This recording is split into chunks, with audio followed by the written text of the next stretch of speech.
Halo semuanya, bareng aku Alin selaku host hari ini. Tentunya hari ini kita bakal bahas topik yang gak kalah penting, yaitu tanggung jawab sosial bermedia sosial. Tentunya hari ini aku gak sendiri, ditemani sama pembicara-pembicara penting. Boleh diperkenalkan dirinya dulu? Oke, perkenalkan nama saya Muhammad Inagus Putra sebagai pengamat media sosial. Perkenalkan, saya Latifah Hanum sebagai tenaga pendidik. Perkenalkan, aku Sumi Yati selaku content creator. Wah, keren-keren banget nih pembicara kita hari ini. Tentunya sebelum masuk ke topik, kita akan bahas sedikit apa sih itu tanggung jawab bermedia sosial.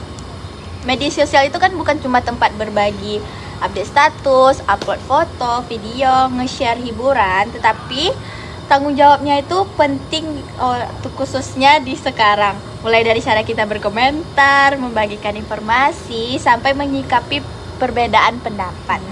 Biar nggak makin penasaran, yuk langsung aja kita masuk ke obrolan kita hari ini.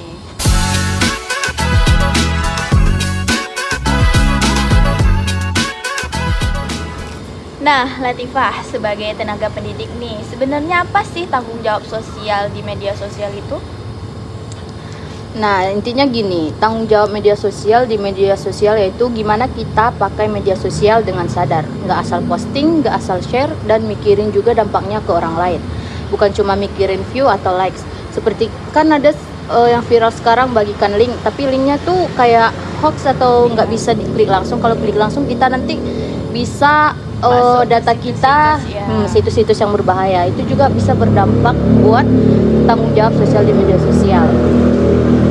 Nah, itu teman-teman, ingat jangan asal pencet link sembarangan. Nah, Rian sebagai pengamat sosial media nih, kenapa sih topik ini penting banget kita bahas di era sekarang? Soalnya hampir semua orang pakai media sosial. Satu postingan aja bisa menyebarkan kemana-mana. Kalau nggak bertanggung jawab, bisa menyebabkan hoax, ribut, dan menyakitkan orang lain.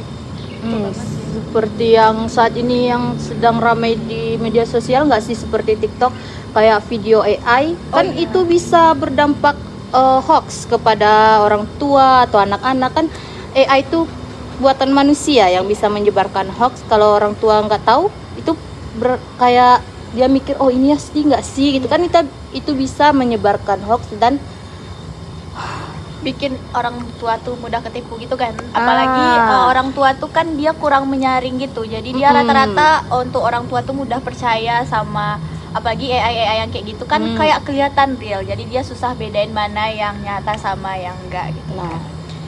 Nah, sebagai pengguna sosial media nih, Sumi, kalau soal konten yang paling bertanggung jawab itu siapa sih? Kalau untuk bertanggung jawab tentang konten soal konten itu sebenarnya kita semua, bisa dari saya yang bikin konten atau yang menonton konten yang saya bikin, dan bisa juga dari pemerintahnya juga bagaimana menyaring konten-konten itu. Karena kan bisa dibilang kan di media sosial sekarang ini kan semua konten itu kan bebas apa aja, bisa hoax, bisa edukasi. Nah itu jadi yang bertanggung jawabnya itu bisa dari pemerintah, dari kitanya, bahkan dari konten kreatornya sendiri gitu. Nah, sebagai pengguna sosial media nih, apa sih yang bisa kita lakuin untuk tanggung jawab bermedia sosial itu sendiri? Sebagai pengguna ya, sebenarnya simpelnya itu kayak sebelum kita bikin konten, kita harus mikir kira-kira ini bermanfaat atau enggak, bakal jadi edukasi atau enggak. Ya seperti itu sih sebenarnya. Tapi kan rata-rata orang sekarang tuh bikin konten tuh khususnya kayak untuk di platform TikTok pasti untuk menghibur gitu kan. Nah, dari sisi kita penggunanya gimana sih kita tuh cara menyikapinya bagi buat orang tua lah khususnya ya?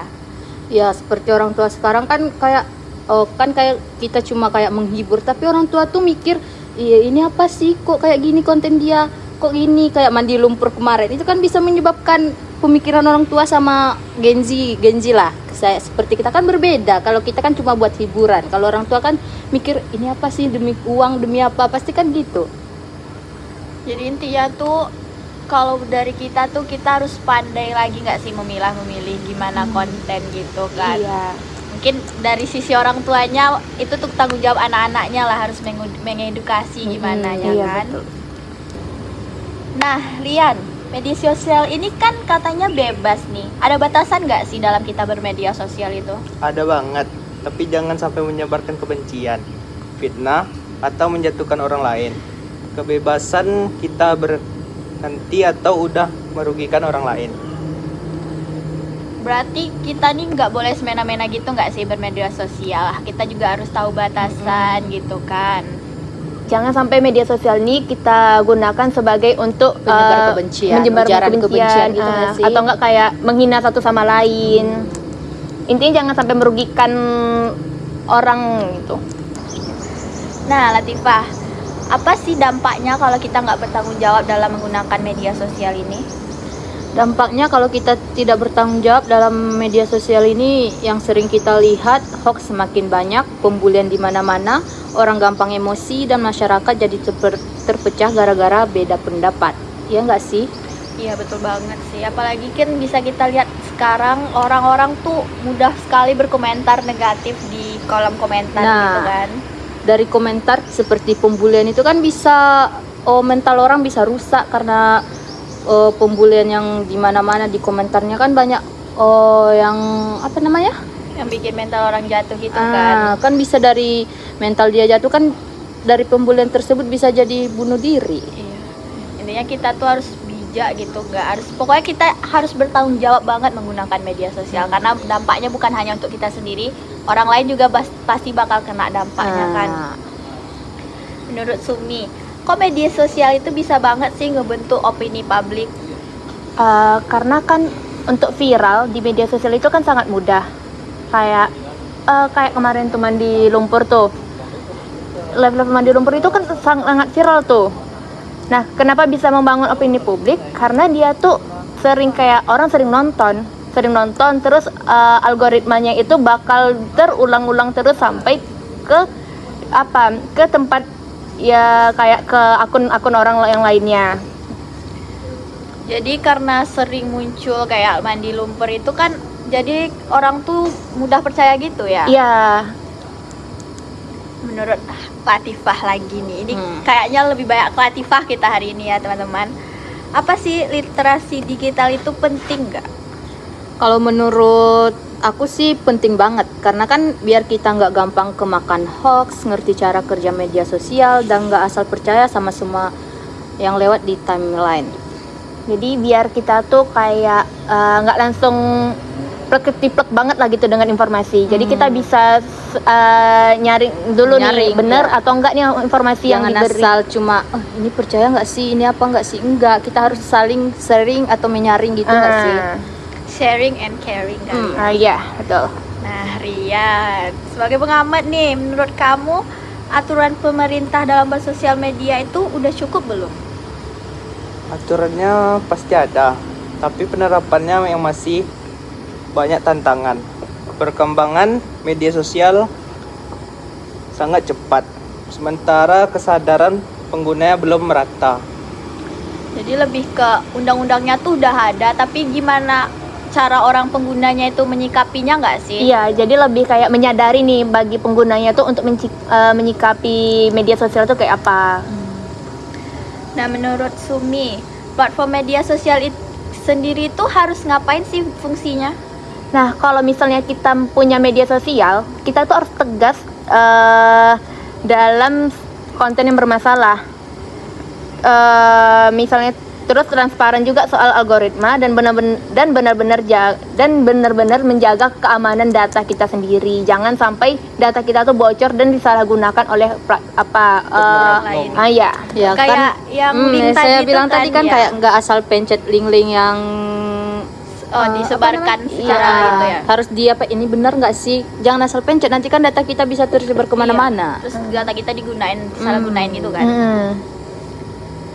Menurut Hanum, peran anak muda apa sih di dalam menggunakan media sosial ini?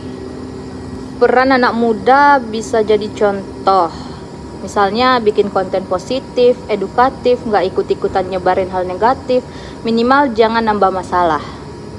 Itu nggak sih? Iya, betul banget. Kita Intinya tuh harus Karena- positif, kayak konten yang positif, jangan menyebarkan hoax atau pembulian. Soalnya Karena kan pengguna paling besar di media sosial ini kan anak muda, Iya, apalagi Gen Z. iya. seperti kita saat ini kan Iya. Gen Z, nggak, Gen kita Z. tuh nggak menyebarkan atau pembulian gitu. Intinya kita tuh Bisa yang jadi contoh. nentuin ya gimana cara orang melihat media sosial kan, karena balik lagi pengguna sekarang tuh kebanyakannya Gen Z. Iya betul. Nah, menurut Rian, kalau semua orang sadar akan tanggung jawab sosial, media sosial nih bakal jadi kayak apa sih? Bakal jadi ruang yang lebih sehat, nyaman buat diskusi, dan bisa jadi tempat belajar, bukan cuma tempat ribut. Betul banget. Nah, ini aku pengen pandangan dari kalian-kalian nih. Apa sih pesan terakhir buat podcast ini, khususnya buat para pengguna media sosial? Boleh dari siapa?